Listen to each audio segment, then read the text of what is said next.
एक दौर था जब श्रीनगर के लाल चौक पर झंडा फहराना आसान नहीं था, लेकिन प्रधानमंत्री नरेंद्र मोदी ने लाल चौक पर झंडा फहराकर आतंकवादियों की चुनौती को खत्म कर दिया, उनकी हेकड़ी को निकाल दिया। अनुच्छेद 370 हटने के बाद प्रधानमंत्री नरेंद्र मोदी पहली बार कश्मीर जा रहे हैं, लेकिन वो श्रीनगर की जगह अनंतनाग जा रहे हैं, जहां 7 मार्च को उनकी रैली है। अब तक प्रधानमंत्री नरेंद्र मोदी श्रीनगर जाते रहे हैं, लेकिन अनंतनाग के दौरे में बीजेपी की बड़ी रणनीति छिपी हुई।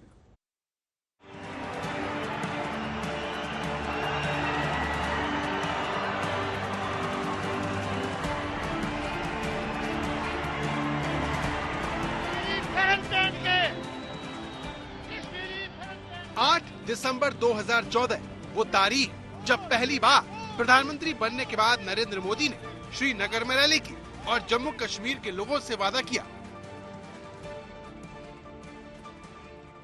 जिम्मेवारी मेरी है, उस प्यार को मैं कैसे लौटाऊं। अटल बिहारी वाजपेयी, उन्होंने एक अच्छी शुरुआत की थी। बात को अटल जी ने प्रारंभ किया था, उसे मुझे आगे बढ़ाना है। जो सपना अटल बिहारी वाजपेयी ने देखा था, उस सपने को मुझे पूरा करना है और मैं इसे अपना दायित्व समझता हूं। अगले साल प्रधानमंत्री मोदी फिर जम्मू कश्मीर आए, लेकिन रैली की जगह नहीं बदली। अनेक संकटों से गुजरा है, 2 पीढ़ी, उन नौजवानों के सपने चूर चूर हो चुके हैं। ये सारी बातों को जानते हुए भी मैं उस विश्वास को लेकर के निकला हूं कि मेरा कश्मीर फिर से एक बार वही जन्नत, वही जज्बा, वही खुशहाली। पिछले 9 सालों में जम्मू कश्मीर की सूरत बदल चुकी है। अनुच्छेद 370 बीते दिनों की बात हो चुका है और पूरे देश की तरह जम्मू कश्मीर में विकास हो रहा है। अनुच्छेद 370 हटने के बाद पीएम मोदी जम्मू में रैली कर चुके हैं। अब बारी कश्मीर की है। बड़ी बात यह है कि श्रीनगर की जगह अनंतनाग को प्रधानमंत्री मोदी की रैली के लिए चुना गया है। यहाँ प्रधानमंत्री 7 मार्च को बीजेपी का चुनावी अभियान शुरू करने आ रहे हैं, जिसमें 2 लाख से ज्यादा लोगों के जुटने की उम्मीद है। ये बदले जम्मू कश्मीर की तस्वीर है, जिसमें दक्षिण कश्मीर में आने वाला अनंतनाग भी शामिल है, जहां चुनाव जीतने को लेकर बीजेपी ने कमर कस ली है। जम्मू कश्मीर में 5 लोकसभा की सीटें हैं। उधमपुर और जम्मू की सीटें बीजेपी के पास है, लेकिन लोकसभा चुनाव में उसकी नजर घाटी पर है, जहां 3 सीटें हैं। ये श्रीनगर, बारामूला और अनंतनाग है। दावा है कि इस बार बीजेपी अनंतनाग के जरिए पहली बार घाटी में लोकसभा सीट जीतने का प्लान बना रही है, लेकिन सवाल ये है कि बीजेपी असंभव को संभव कैसे करेगी।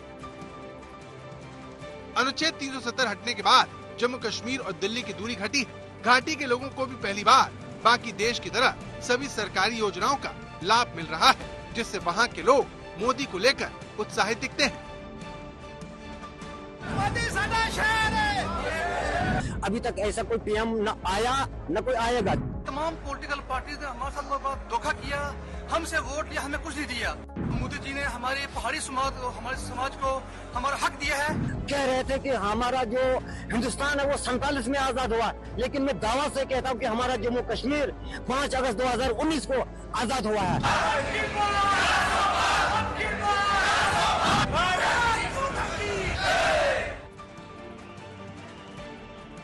लेकिन क्या मोदी को लेकर यह समर्थन घाटी में वोटों में तब्दील होगा?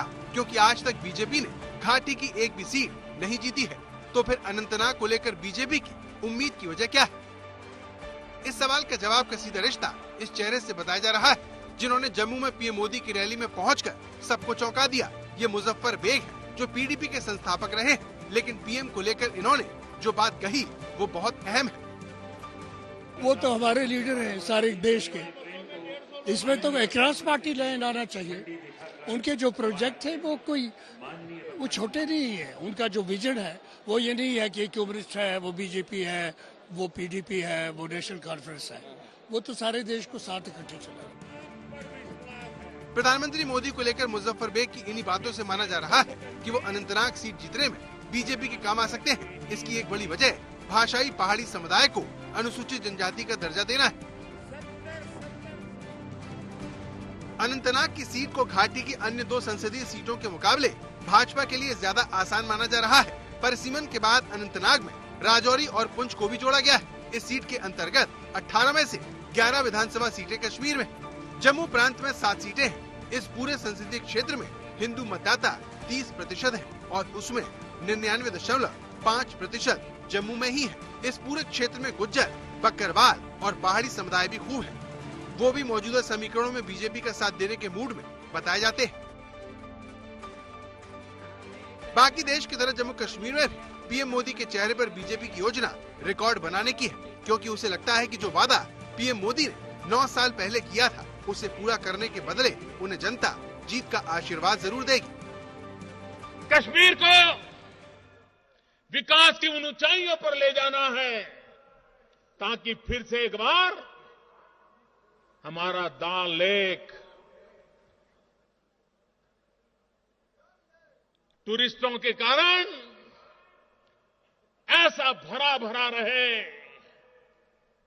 कि डल लेक को देखने के लिए हर कोई आए, हर किसी के मन में आ जाए। कश्मीर के अंदर ऐसी जगह है जहां पर थोड़ा इंफ्रास्ट्रक्चर बन जाए, रोड बन जाए, वो टूरिस्टों का लिए सबसे बड़ा आकर्षण का केंद्र बन जाएगा। लोग पहले आए होंगे, नई जगह पर जाना पसंद करेंगे और इसलिए हमारी सरकार का इरादा है कि नया इंफ्रास्ट्रक्चर बने, नई जगह पर रास्ते बने, ताकि लोग टूरिस्ट के नाते जाने के लिए उनकी संभावना बढ़े। उस दिशा में हम जाना चाहते हैं।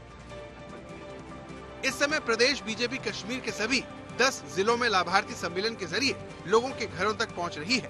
प्रधानमंत्री कश्मीर से विकास योजनाओं का लोकार्पण और शिलान्यास भी कर सकते हैं। इसके अलावा इस साल की शुरुआत तक बीजेपी घाटी में 17,000 नए कार्यकर्ता जोड़ चुकी है। आज तक ब्यूरो।